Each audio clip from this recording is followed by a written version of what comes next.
বইয়ের অঙ্ক আসলে পরীক্ষায় আসে। পরীক্ষার জন্য তোমাদের অ্যাডমিশন বলো, এইচএসসি বলো, এটার জন্য বইয়ের বাইরে কিন্তু কিছু করার দরকার নেই, তোমরা বইটাই ভালো করে পড়ো।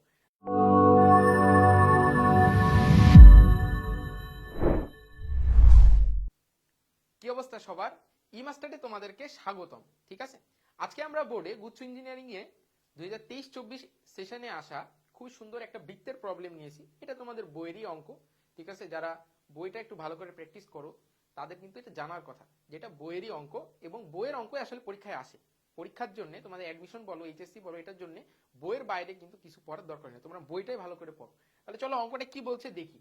অঙ্কটাই বলছে x square plus y square minus 2x plus 4y equal to 0, আবার x square plus y square minus 3x plus 5y plus 2 equal to 0 বৃত্তদ্বয়ের সাধারণ জ্যায়ের দৈর্ঘ্য বের করো। তার মানে দুইটা বৃত্ত দেওয়া আছে, তাহলে চলো আমরা দুইটা বৃত্ত নেই।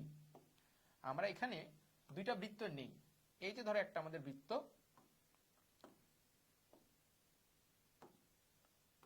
এই যে ধরো একটা বৃত্ত আমাদের,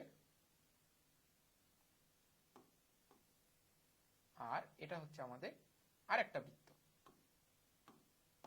ঠিক আছে, তাহলে আমরা দুইটা বৃত্ত নিলাম। এখন এদের মধ্যে সাধারণ জ্যা যেটা, সাধারণ জ্যাটা কোনটা হচ্ছে দেখো, সাধারণ জ্যা কিন্তু আমার এই যে এটা, এই অংশটা হচ্ছে সাধারণ জ্যা। ঠিক আছে, তাহলে এটা হচ্ছে সাধারণ জ্যা, আমাকে এই জ্যায়ের দৈর্ঘ্যটা বের করতে বলছে, তাই কি না? আমাকে এই জ্যায়ের দৈর্ঘ্যটা বের করতে বলছে এবি।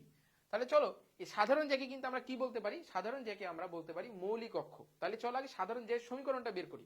তাহলে এবি এর সমীকরণ কিভাবে বের করা যায় মৌলিক অক্ষ? এবি এর সমীকরণ হবে কি, সার্কেল 1 থেকে সার্কেল 2 এর সমীকরণ বাদ দিয়ে এটা ইকুয়াল টু 0 ধরতে হবে। তাহলে আমি যদি মনে মনে চিন্তা করি এটা সার্কেল 1 আর এটা হচ্ছে সার্কেল 2, তাহলে এই সমীকরণটা আমি পাবো।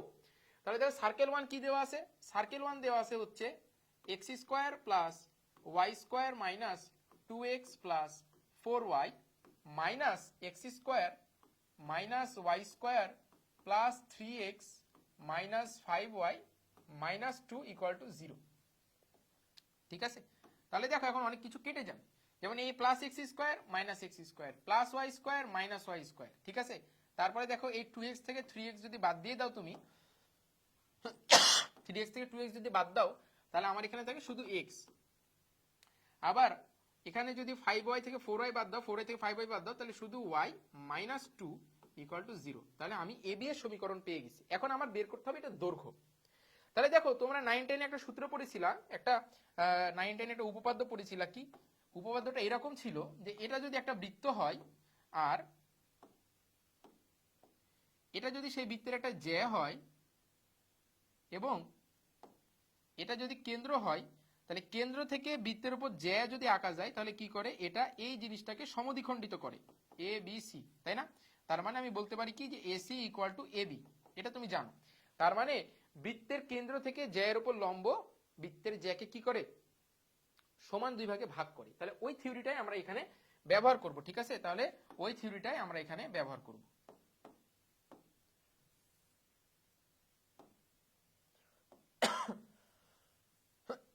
তাহলে চলো যে আমি যদি চিন্তা করি যে এটা হচ্ছে আমার বৃত্তের কেন্দ্র, তাহলে বৃত্তের কেন্দ্র থেকে আমি এখন এই জ্যায়ের উপরে একটা কি টানলাম, আমি একটা লম্ব টেনেছি। ঠিক আছে, আমি একটা কি টেনেছি, লম্ব টেনেছি।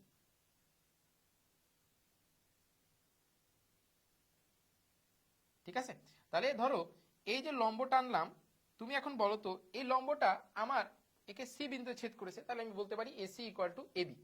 এখন যদি আমি এটাও যোগ করে দেই, এখান থেকে এটা যদি যোগ করে দেই, তাহলে দেখো যে এই যে ও এ ও সি এটা কি হয়েছে, একটা সমকোণী ত্রিভুজ হয়েছে, তাই কি না? তার মানে আমি যদি প্রথম বৃত্তের ব্যাসার্ধ তো জানি, আমি 1 নং বৃত্তের কেন্দ্র জানি, 1 নং বৃত্তের কেন্দ্র আমার জানা। বৃত্তের কেন্দ্র কি,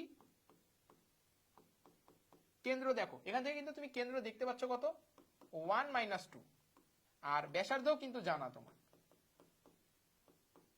ব্যাসার্ধ তুমি এখান থেকে বের করতে পারবা রুট ওভার বলো কি G square plus F square minus C. তাহলে জি এর মান 1, তাহলে 1 স্কোয়ার প্লাস মাইনাস 2 আছে, তাহলে minus 2 square minus c, c এর মান তো নাই, তাহলে কি হচ্ছে 4 আর 5 রুট ওভার 5। তাহলে এই মানটা আমি জেনে গেছি, এই মানটা আমার রুট 5। ঠিক আছে, এখন কি লাগবে, ওসি লাগবে। এখন ওসি মানে কি, কেন্দ্র থেকে এই জ্যায়ের উপরে লম্ব দূরত্ব। তাহলে ও এর মান কত হচ্ছে, ও এর মান এখানে পাইছি আমি 1 মাইনাস 2। তাহলে লম্ব দূরত্ব যদি বের করি, সুতরাং OC equal to modulus of এই যে 1 2 -2 বসাই দাও, তাহলে 1 মাইনাস মাইনাসে plus 2 -2 divided by root over of 1 square plus 2 square. তার মানে আসলে এখানে 1 বাই রুট ওভার 5, তাহলে এই দূরত্বটা কত পেলাম? 1 বাই রুট ওভার 5। তাহলে এখন বলো আমি এসি বের করতে পারি কিনা? তাহলে সুতরাং AC equal to root over of অতিভুজ square root over of 5 square minus ভূমি স্কোয়ার 1 বাই রুট 5 স্কোয়ার। তার মানে এটাকে যদি বিয়োগ করি তাহলে 5 মাইনাস 1 বাই 5 তার উপরে রুট, তাহলে 25 24 24 বাই রুট ওভার 5 তারপরে রুট। ঠিক আছে, তাহলে 24 বাই রুট ওভার 5 তারপরে রুট পেলাম। তাহলে এখন দেখো যে আমার কি বলছে, আমাকে বলছে হচ্ছে আমার জ্যা বের করতে হবে, জ্যায়ের দৈর্ঘ্য। তাহলে বলো এটা হচ্ছে এটা দ্বিগুণ, তাহলে এটাকে 2 দ্বারা গুণ করলেই কিন্তু আমাদের অ্যান্সার চলে আসবে। তাহলে চলো এটাকে যদি 2 দ্বারা গুণ করে সিম্পলিফাই করি একবারে, তাহলে আমাদের অ্যান্সার কত আসে? 2 দ্বারা গুণ করে সিম্পলিফাই করলে আমাদের অ্যান্সার আসছে হচ্ছে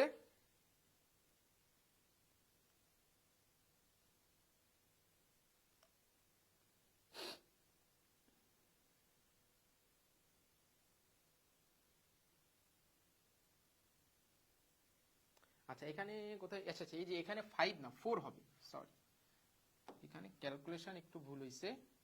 এখানে হবে হচ্ছে 1 স্কোয়ার প্লাস 1 স্কোয়ার, কারণ এক্স এর সহগ 1 ওয়াই সহগ -1, তাহলে 1 স্কোয়ার, তাহলে এখানে হবে রুট 2। তাহলে এটা কত হবে? এটা হবে হচ্ছে 1 বাই রুট 2, এখানেও হবে হচ্ছে আমার root 5 divided by 1 by root 2 square. তার মানে এখানে আমার যেটা আসবে সেটা আসবে কত? 5 মাইনাস 1 বাই 2 তারপর রুট, তার মানে 10 থেকে 9, তার মানে 3 বাই রুট 2 বা 3 রুট 2 বাই 2। ঠিক আছে, তাহলে এসির মান কত পেলাম? 3 রুট 2 বাই 2। তার মানে সুতরাং এসি ইকুয়াল টু এই আমার লাগবে এবি, তার মানে এবি ইকুয়াল টু 2 এসি। তাহলে 2 এসি মানে 2 ইন্টু 3 রুট 2 বাই 2, তাহলে 2 2 যদি কাটে তাহলে আমাদের অ্যান্সার কত হবে? অ্যান্সার হবে হচ্ছে আমাদের 3 রুট 2। ঠিক আছে, তাহলে আমাদের টোটাল অ্যান্সার এই অপশন কি হচ্ছে? অপশন হচ্ছে 3 রুট 2। এটা তোমাদের বইয়েরই অঙ্ক। ঠিক আছে।